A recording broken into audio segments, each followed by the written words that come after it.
these record labels with Nardo Wick, like for example, Nardo Wick are paying the artists to start beef, but with particular people, so they can promote the music, promote the artists in general. So it's not really about how good the artist is. More these these days, it's more about who the artist can do the to beef with. So that's why I see a lot of the beef in the industry, a lot of issues that start like one artist may be paid to start beef with another artist that's not being paid to start beef.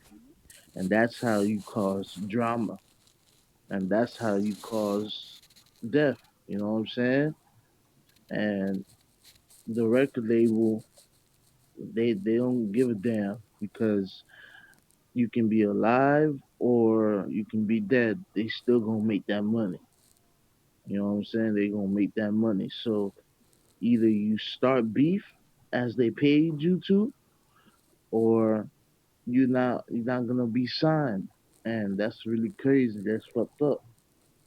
It should be based off if you are a good artist, you can make good music, you can produce yourself in the studio, but now these days you have to um beef so you can just be able to promote yourself and your music. So if Nardo Wick, DJ Academics was saying that his particular label was paying him and the other artists that they have to beef so he can promote his song and promote the so he doesn't get shelved. And that's a very fucked up situation. I also have the audio. Good shit, RJ. I have the audio, so if y'all want to listen, blick your mics. I'm anxious to hear these receipts. Okay, let's Yeah, go. I haven't heard it, so yeah, this is perfect. All right, so let's get it started. Hang on. And that is kind of the job of the media as well. You know what I mean? Again, like if you're gonna cover anything that is beef related, if the other side responds, you should cover that too. However, for me, that wasn't the case with this, right? And I was telling them, I'm like, yo, a lot of the stuff that you guys got going on, like, is kind of, you know what I mean? Like, labels these days, they're buying posts or they're putting out narratives like, hey, did y'all check out these couple lines? It might be this in someone. That's just what it is. So there was a particular artist, and I'll say his name, Nardowick. And his manager was on there. And his manager was like, yo, well, yo, act like, yo, I seen some shit go up on your page. Like, yo, that was you stirring some shit up. And I was like, yo, bro, I'm going to be honest with you. There's been a lot of promo ran when it came to that particular artist because I'm honest. One thing about academics, I will go to the utmost extent to be honest. I don't care if it makes me look bad because the truth in my eyes could never make me look worse than the person who is pretending, capping, and acting ignorant while they actually know. Those are called fakes and frauds and bitch ass niggas, if you ask me. So me, I'll keep it 100 no matter what, right? So I'm talking to this guy, and by the way, in their defense, it was a post that came through trying to promote some shit, but it wasn't from his team. So, the post in question, I understand why I seemed to know, but I did mention in the process, and it's already out there, it's public knowledge. I said, well, your team been promoting the song that's hot. And that's kind of made it to my page a couple times. Y'all had that come on my page. It wasn't me just like taking a liking into it. And this is why I'm saying you got to know everything that's going on. We get to LA. I get here today, Adam. I didn't get to figure out a place to stay. Tell me who the first person I run into, the same motherfuckers, right? That was about. Now, keep in mind, if I was so detached from what my platform is putting out, the message that's being sent, whether on Instagram or I'm actually talking about it, that person who, gladly we came to a very civil term, in conversation. But if they had felt some way, I run into them. Who knows what happens if they're perceiving that my platform is inciting some shit? So that's why I say to you, I'm like, are you telling me that there's things posted on No Jumper that, again, I'm not saying you're micromanaging everything, there's but stuff you I have look at on the Instagram that I wonder if it was paid for or not. I'm like, somebody there like think this is worth posting, or was this paid for? And I gotta like double back and find out. Oh, you getting too much money then? Okay, all right. You know me, I'm pocket wild. I got pocket wild. He getting too much money. But let me explain. My thing is Adam walks off a fucking porn set. He just had like a fucking foursome. He don't know what the fuck is on the goddamn Instagram. I have to know, brother. The porn shit is part of the problem, but I will say that a lot of time. All right, my thing is like, I got 2 interviews to do tomorrow. Nardo Wick, coincidentally, and Blackstone Gorillas, and I have to. Okay, how does that even happen? Like, I have to like get ready for their interviews. So I have to spend my time like watching rap videos and learning about gang politics and figuring out who fucks with who and all this shit. Like, that's what I would rather be. Like, I have to be getting ready for these interviews. So it's like I just feel like my time and my energy can't possibly be divided from like growing the business, learning about all these interviews that I'm about to do, and then also on top of that, handling all these little tiny parts of the business, like getting X amount of dollars here for a post or X amount of dollars here for a brand or whatever. Like, I have to have people under me at some point to be able to manage all that stuff. So let me ask you a question about that. And you know, there's another discussion I feel like just has happened. We talked about it off camera before. But anyway, I believe my platform and your platform is big enough that we could do what we enjoy and make millions. This isn't like McDonald's, where it's like, yo, how did this slip through? Right. Like, what if you don't enjoy certain shit? Like, for example, if you don't enjoy like 6ix9ine, I guarantee 6ix9ine is not getting a post on your page. You will know about it, right? Wait, what? If 6ix9ine is dropping a song, and his label is like, hey, we're putting together a promo package. We want this placement on. I ain't taking that motherfucker's money. But you're acknowledging that you would know about it. My team would ask me before we did that one, for sure. Okay. But maybe other artists who may have been critical about you, or maybe artists that they know you don't fuck with. I guess that's the level of knowing what's going on with your platform that I'm all the way in. Because, again, as, you know, people usually say, oh, act don't go out, blah, blah. But, man, if I go out and there was something that I did, I'm not the person who's going to be like, let me call up some other person to see why they did that. I have inherited that issue because it is my platform. But I'll put in perspective, like, I just went to Hawaii on vacation for a week, and while I was gone, some people on my team did an interview with 2 rappers who at least, like, sort of maybe kind of, like, talk shit about me or, like, had an issue with me or whatever. And when I found out, I was just like, oh, that's cool. That's dope. Like, because I'm actually trying to have my platform be bigger than me. Like, I would rather have enough people doing content and being involved with it that there could totally be a dude there that has said shit about me and doing an interview with somebody else, and then we could talk about it, whatever. It's like, I'm not really super pressed about that or concerned. No. I want my shit to be bigger than me, to the point where they're not thinking about me all the time when they're doing an interview with somebody, you know? No, me too.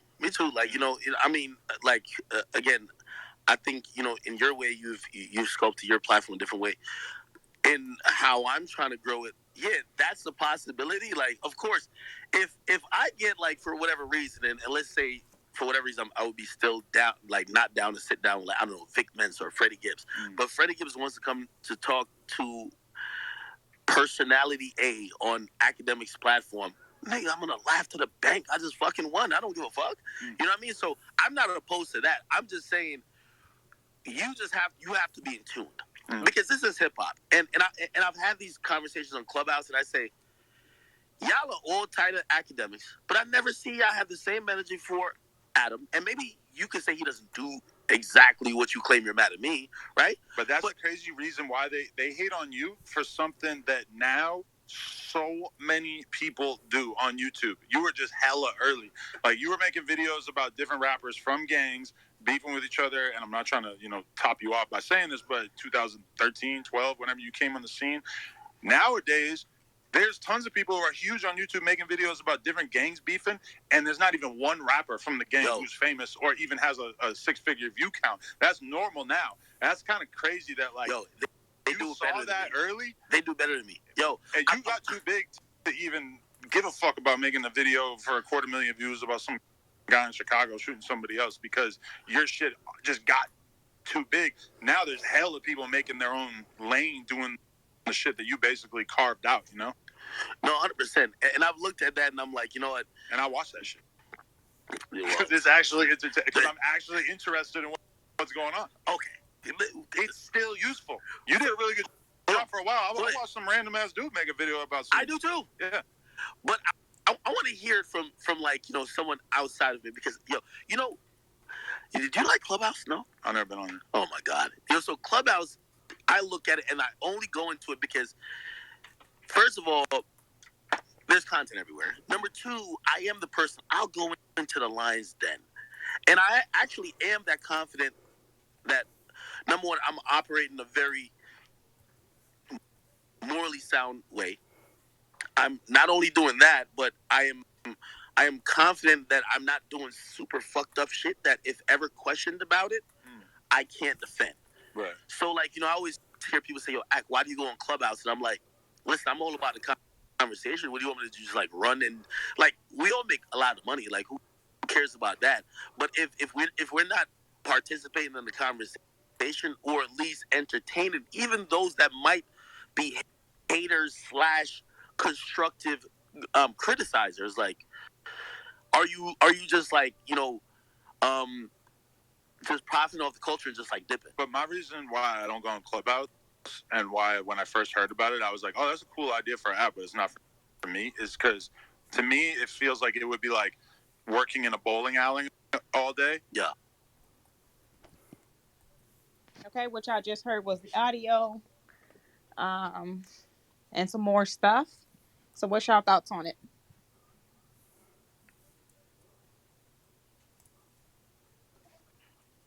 Uh, that was a great conversation that they Yeah, had. man. I think RJ. definitely Okay. very believable. They do, bro. I mean, he said he got proof, man, that they do pay to beef.